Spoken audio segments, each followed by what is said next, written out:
Hello, Barmy Badger Army. Hey, Badger Army! Guys. Welcome to the show. We're not even a second into the show and the pen's already fallen. I know, I was like, props, and it ruined. My idea for a prop is ruined. But yes, welcome to the show, guys. Today we're going to be talking about Corona. Sharona. And of course we're going to be talking about... You should have chucked that behind you. I know, it would have been better, wouldn't it? Yeah, we'll remember to do that next week. Okay. We could start this all again, but I can't be asked. So, we're going to talk about Corona. We're going to be talking about Max von Sydow. Not sure how you pronounce that. Mario. And many other different things that we can think of on the spot. Yay. Okay, so today let's talk about the latest events with coronavirus, Nick. In Havering, our local area, there has been at least two, count them, two confirmed cases, and some of them are in, of course, our local hospital, Queen's, which is obviously in the news constantly, but it is a fairly good hospital. It's just because for some reason it's a new build, people like talking about it. Yes. The one thing I would say is at the moment, of course, there is lots going on about, there is lots of like speculation about protecting yourself from the coronavirus. A lot of it is not true. For example, having a fort of toilet roll is not going to save you from the coronavirus. Yay, it will! Toilet roll destroys the coronavirus, Nick! Sanitizer? Hand sanitizer, good to have around. So do bring some with you, and if they've sold out, then go back and check again. Catch it, bin it, kill it. Yes, indeed. People actually need to realise that the kill it bit means wash your hands. Yeah, don't go around murdering people with coronavirus, you racist scumbags. The one thing, so yeah, there's various bits of speculation. So holding your breath is not going to cure you of the coronavirus. It's not going to check whether you've got it or not. But one thing that is going to help you is lots of water. Water, sir, water. Also, drink lots of water. Drink lots of water, and apparently there's a meme going around, which of course morons have taken seriously, which is of course taking a line of cocaine and drinking bleach won't cure coronavirus. You know what that'll do? That'll kill you. Yes, it'll cure. The only way that it will possibly cure you is you won't be able to catch it because you're dead.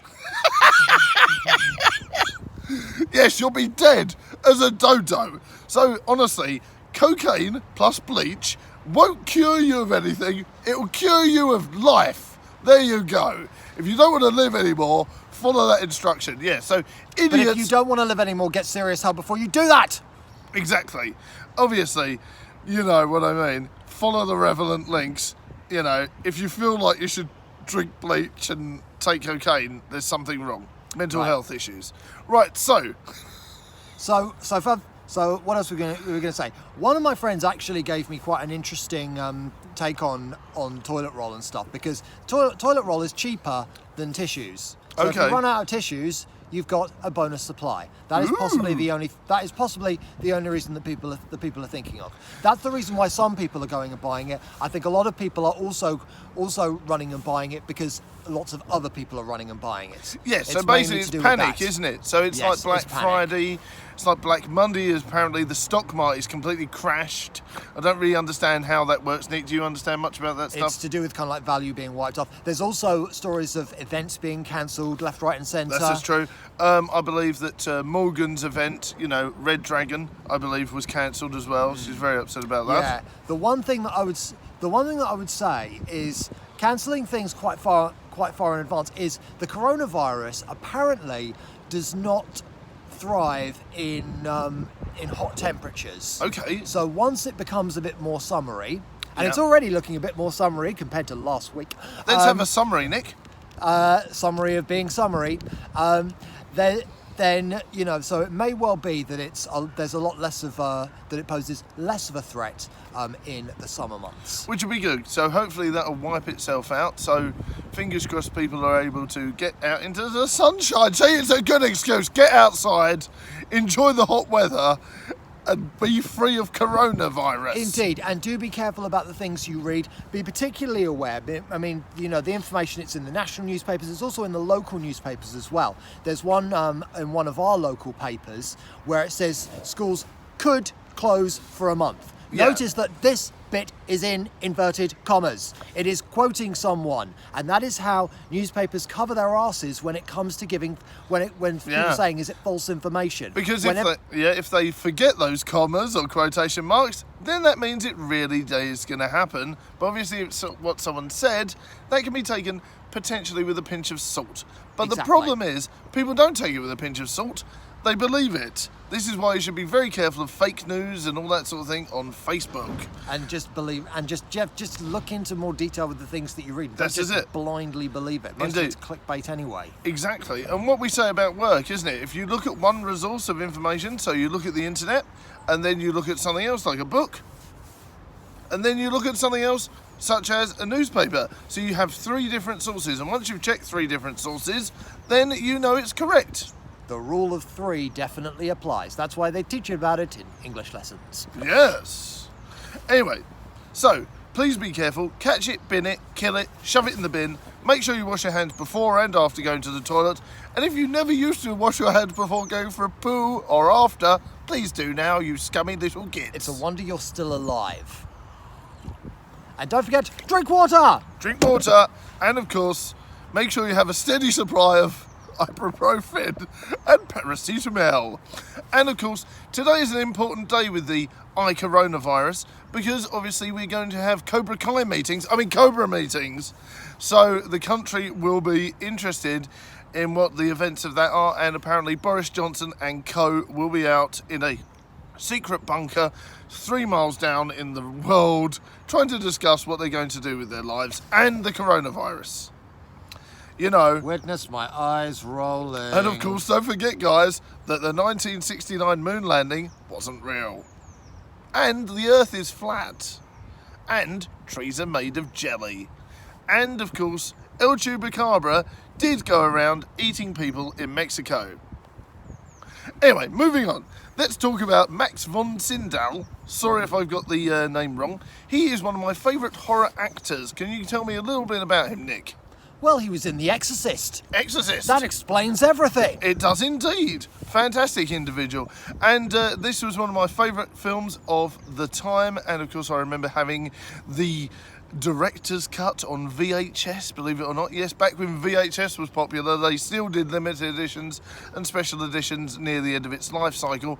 And I remember getting the best ones with all the extra film and commentary on and deleted scenes, the spider walk, and all these different things. And I think, you know, I don't know if you've seen The Exorcist or not, Nick. Have you? I've only seen bits of it. Ooh. Well, that's a wise man, because it's probably one of my top scariest films of all time. That and The Shining are the 2 horror films that really freak me out. Actually, and The Ring, the original Ring. It's worth remembering that The Exorcist didn't actually come out on video until years after it. Because I don't think it was, because I mean, of course, when it was first released in about, I think, 1973 or something like that, you know, there were stories of people throwing up outside the cinema. Yes, this is very true. You know? People were panic-ridden, running out, crying. There's probably even some nearly suicidal risks there. Yeah. People were really scared of it because they thought it was real, because they always put on it based on certain true events and things like that. Then what happens is people believe that and they get really scared. And Max von Sydow was fantastic in that. He added an element of belief and realism. You thought he was genuinely scared. The effects were brilliant. Back when practical effects were king, as John Simph will tell you as well, that obviously that the fantastic Simph John, I should say, obviously the practical effects were king. They're fantastic in it, added to the realism, great, and he played a part perfectly. I was really proud of how he got on, and you know, it made the film, in my opinion. What are some of the clips that you've seen, Nick? Just, I mean, the bit where the bed is moving. Oh God, yes. The pea soup moment. The projectile vomit moment. Yes. And that one, and yeah, kind of like just the bit where they're trying to get this demon out of this girl, you know. That's right, It's, yeah. Do you find that it even now is quite controversial? Some of the things that are in it, yes, because they did try, you know, and I think it's one of these films like The Evil Dead, where it's still controversial now and it's still really scary. And where there's yes, the whole kind of like religious undercurrent that's going right. under it. If you're very religious, and I found this, a lot of people say, I didn't find The Exorcist scary. Well, you wouldn't necessarily if you weren't religious. I obviously was brought up with a religious background for at least 10 years. So watching something like The Exorcist, of a man of the cloth, having to, you know, brave this thing, and you see vulnerability in him, trying to survive and try and get rid of the demon, man, that's scary. It's insane. It really is. So yeah, and of course Max van Sydow, he did a lot of other great work as well. You know, a very respected actor, 90 years old. Here's to you. Here's to you, Max. sir. Well done. Well done. So yes, thank you for all you've done for innings. the business, because I think he's obviously, we don't remember them offhand, but he was in tons of other stuff. I mean, I mainly remember him for Exorcist, but there's guys out there that might have been interested in him in other ways, you know, in different films and things like that. So all salute to his other work as well. That's fantastic, yeah. So obviously today is a nicer, sunnier day, so we have a bit more time. We're not going to run like a scalded dog like we did before. Yeah. We are going to talk about Mario. In other words, March the 10th. Apologies, we was going to mention this before, but I ran out of time to do a full vlog on it, so we're going to shoehorn it in now. I met up with a friend, and she actually had a Mario top on, and I was able to point this out to her. She had no idea that it was aware of it, but she was like, "Okay, I'm just going to pretend I knew that all along." Really? So she was wearing a Mario top, and it was just a coincidence. That's fantastic. Indeed. Well played, Mandy. Well played. So Nick, what are some of your favourite memories of Mario? Super Mario Brothers 1 was the first game I ever played when we got a Nintendo Entertainment System on Boxing Day of 1991. So you're a good dates man, aren't you? Yes. Was that when it first came out, or was that a couple of years after? That was Super Mario Brothers came out in the 80s. Okay. But we didn't get a proper games console until the early 90s. I was 10. Yeah. And, See, I think that what you have to remember is, you know, even getting a console in the early 90s and 80s, that was very fortunate. You Absolutely. know, you must have found yourself quite lucky, because I didn't get an actual console until I started work, believe it or not. Because what happened to me was that I actually had to save up. My parents could afford a Game Boy, but not the NES. So I was sort of like, I loved it, but I always wanted the home console, but never got one until I actually started work, which was the PlayStation 1. But yes, there you go. But we're slightly segueing, or whatever you want to call it, sidetracking. So let's talk about your memories. So your memory was opening it up on Christmas Day. Opening it up Boxing Day. Oh, Boxing Day. They got everything. They got all the other presents out of the way, and then gave us the games console. Really? So it was like good, a really good special. thinking, parents. It was like a really special treat then. Oh, that's fantastic. So that talk to us about your thoughts on that Boxing Day. Well, I just remember thinking it was hilarious when you became Invincible Mario and you were running along and knocking all the enemies dead straight away. Oh yeah, that was hilarious. But I mean, to be honest with you, I've never been a huge gamer. After a while, I've I've never sworn so much as when I've been falling down holes and being defeated by enemies on video games. Rage quit. And yeah, I've done that a few times. But yeah, you know, lots of good memories of that. We had a go at Super Mario 2 shortly after that. Ooh, which was infinitely harder. It was a little bit, yeah.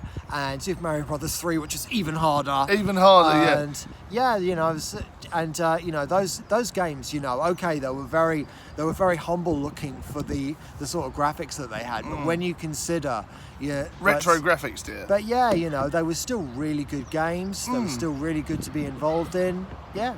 Indeed, yeah. Oh, that's fantastic. That's really cool. I dare say, you know, if kids were playing them now, you know, they'd still find them a challenge. Well, they do. They still do. But there's obviously lots of cheats and things like that in guidebooks now. We have had them. Yes. Anyway, I'm going to talk about my memories. It's Mario now as well. So obviously, I remember Super Mario Land on the Game Boy. I remember trying that a few times. The graphics weren't very good on that one. It was No, very it's difficult to very see what was basic. going on. And obviously, with the green and grey and slightly black scale, it was harder with the LCD. But it is fun. It's a really basic game and really fun. There's also a Nintendo Game & Watch Mario, which was very basic and had lots of different things to do with moving and disappearing platforms. But that did also have mushrooms in.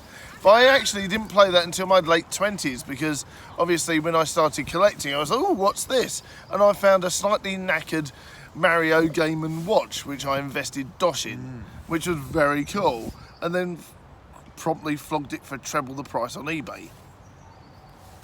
But yes, so this is one of these things, but they were fantastic. Also, Nick, I want to talk to you about your thoughts on the Bob Hoskins Mario film. Oh my goodness. I was kind of very swept up in it. I didn't really get to watch it at the time. But Oh, didn't you? Yeah, I only saw it a few years later. Really? And yeah, it just like, the thing is, I mean, I've read whole articles about this and stuff. They'd never done a video game adaptation of a film before. They had Really? no idea what Was they were that doing. one of the first ever ones? Wow. It was, yeah. You know, and also remember it was the early 90s. They didn't have the same sort of level of CGI that they This had is it. now. They couldn't they'd have to physically create a Koopa.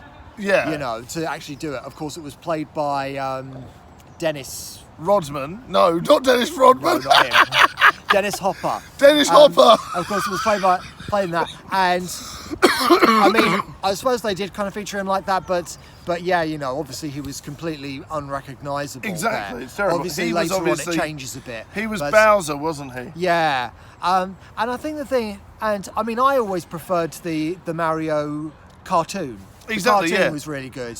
I think the Where it was like, wasn't that the one where it had the different adventures in each one?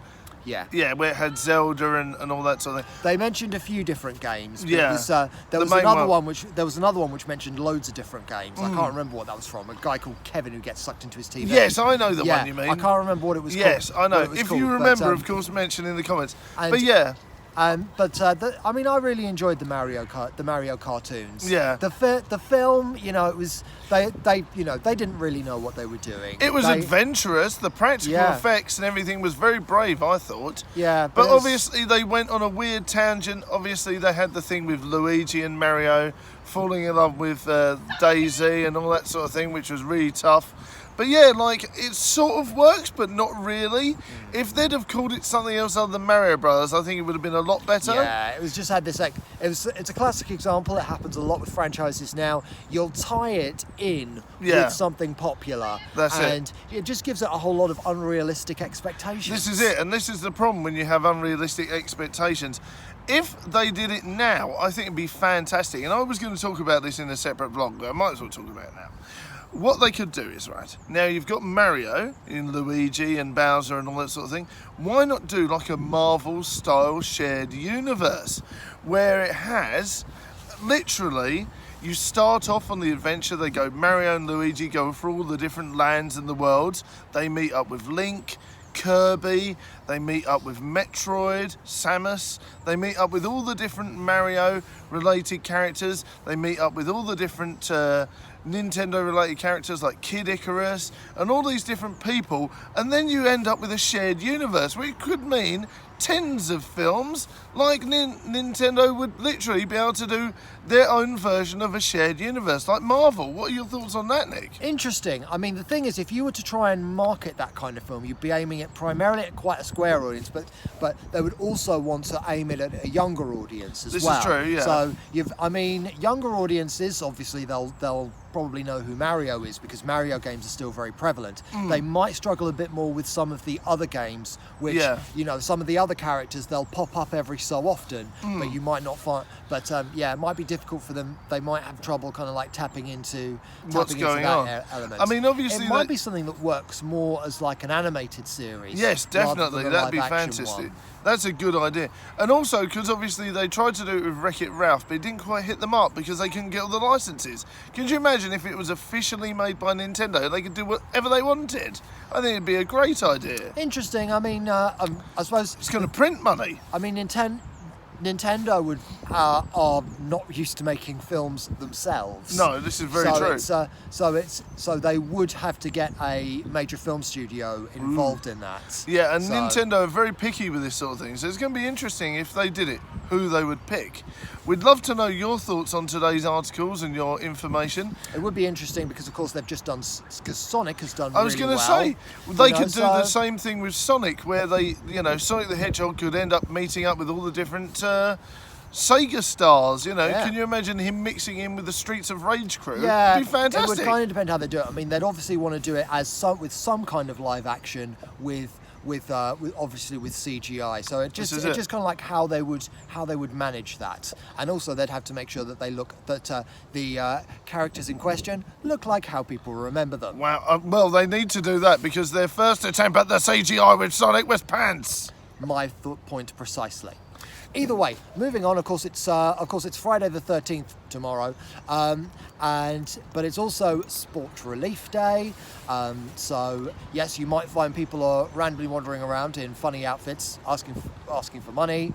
So, And of course, running around in odd socks or odd trainers or something yeah, I remember they did the Sport Relief Mile. I think it was like the second time they ever did that, and it was and I didn't get to have a go. I don't think any things were being held locally where I was, but yeah, it'll be interesting to see. It'll be interesting to see what happens with that. Indeed. So let us know your stories on obviously sports relief, comic relief, or anything related. And if you've ever done anything weird and wacky for sports relief or comic relief, we'd love to know your thoughts on that. Badger Jr. is taking part in a wacky trainers day, so that's going to be very interesting. And I hope he has fun with that. Thank you very much for watching, guys. We will see you next time on the show. Look after yourselves. Keep safe. Keep well. Much love, everyone. It's bye from me. And bye from him and me. And you. And ba-ba-ba. See you later on, everyone. Ta-ra!